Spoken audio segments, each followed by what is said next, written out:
The name everybody knows. That's Superman.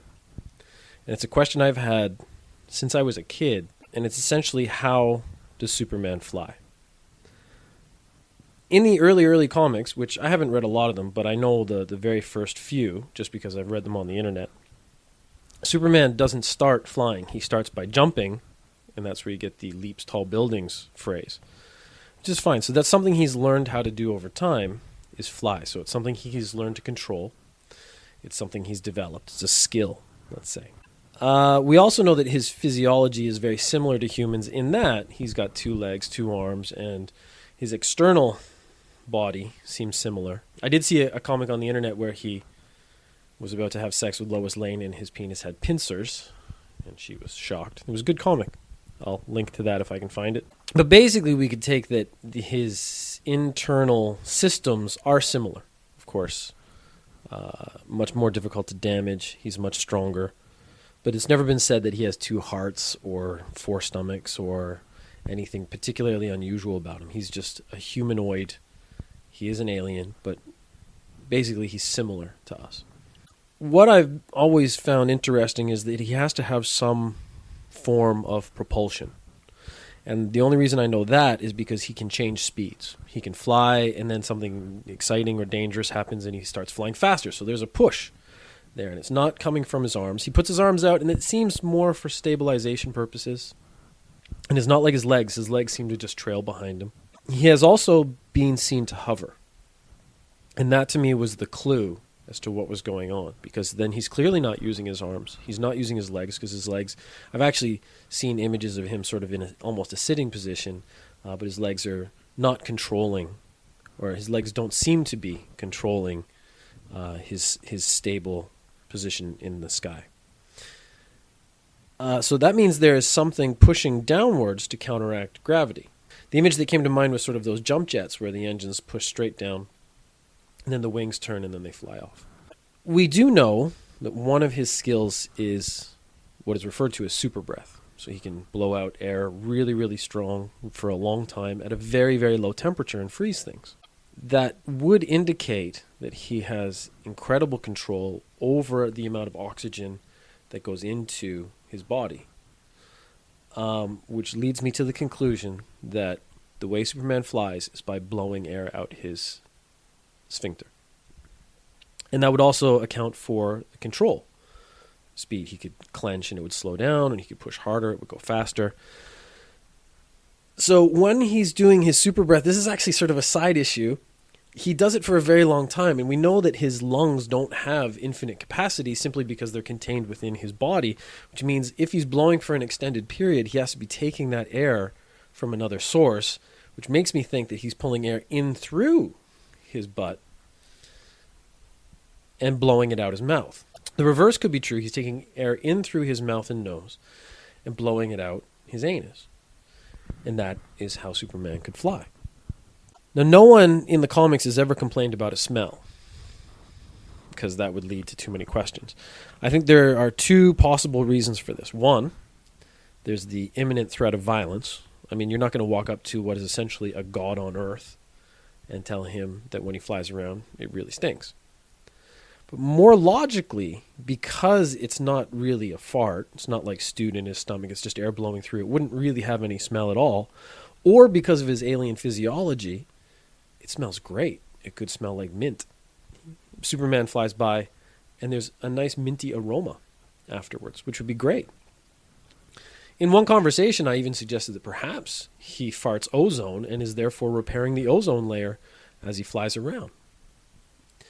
People have come up with counter-arguments, but they always start bringing in some pretty fantastic elements, whereas this is a very basic solution to the problem, and it takes into account his physiology as being similar to a human's, and does explain how he can modulate his speeds. If you have a counter theory, please feel free to post it, and I'll ignore that.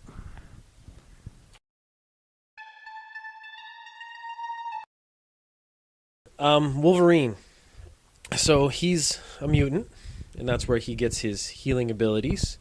And we also know that in his forearms there are sort of extra bones that can come out and act like claws. Later on, as part of a military experiment, they decided to cover his whole skeleton in adamantium, which is cool because now he has like silver blades that come out the front of his hand. He was able to survive this process primarily because of his amazing healing ability. It leads me to one question, which is why are his teeth not silver?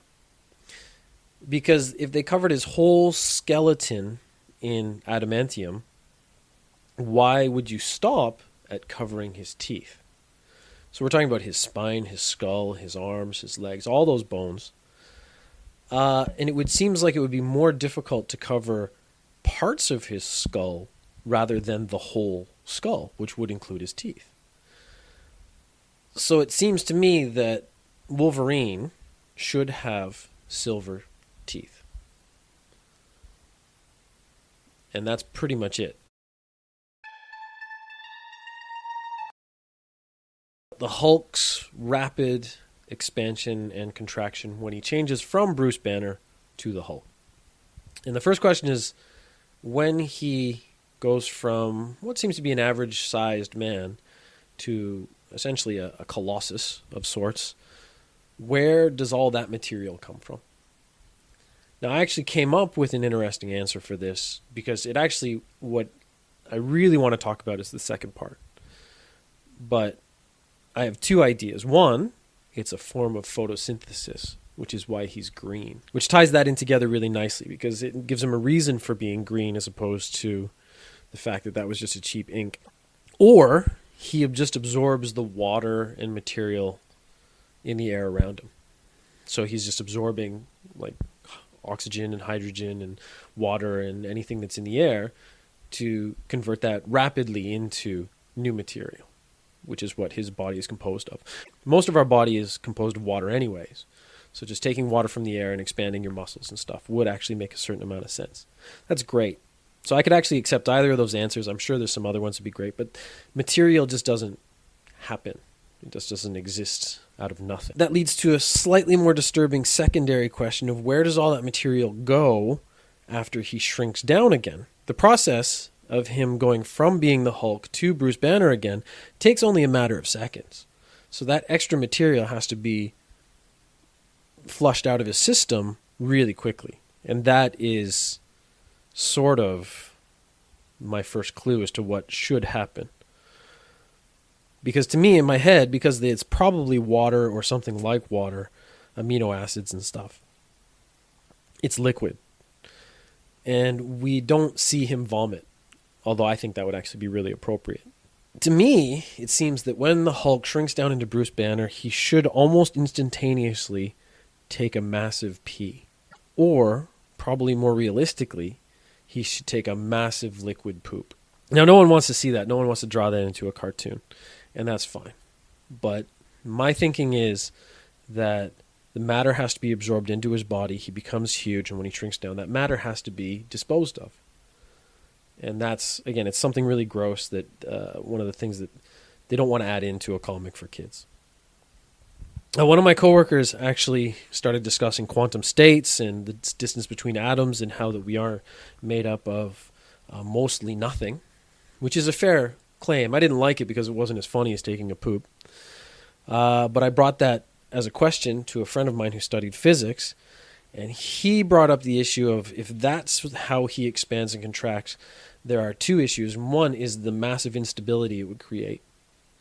And that would basically mean that he could be, when expanding, he could just keep expanding and explode. It'd be like a nuclear bomb. That would be an interesting story because it could be if he gets too angry. So he gets angry and that sets off this process. If he gets too angry, it just keeps going and he gets bigger and bigger and bigger. I actually don't know if that's what happens.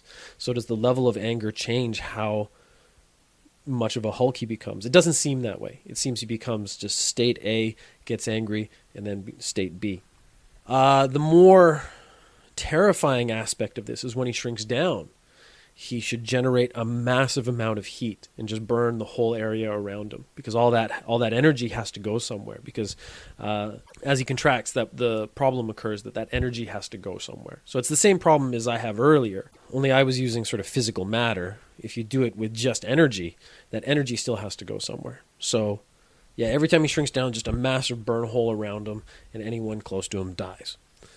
Kind of interesting, to be honest. Or, and this was the most interesting part to me was that if he collapsed and just kept collapsing, he could actually become a singularity and develop into a black hole. Again, stability becomes a big issue when you start messing with quantum space. And again, my coworker said that he's a unique individual, but humans by nature change over time, and that's what my physicist friend said.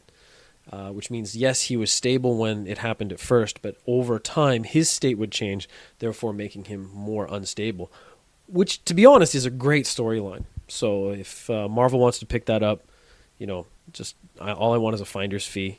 I don't expect a huge payday for this. But again, if you have any theories as to what happens when the Hulk particularly shrinks, that's the bit I'm more interested in, I'd like to see it in the comments.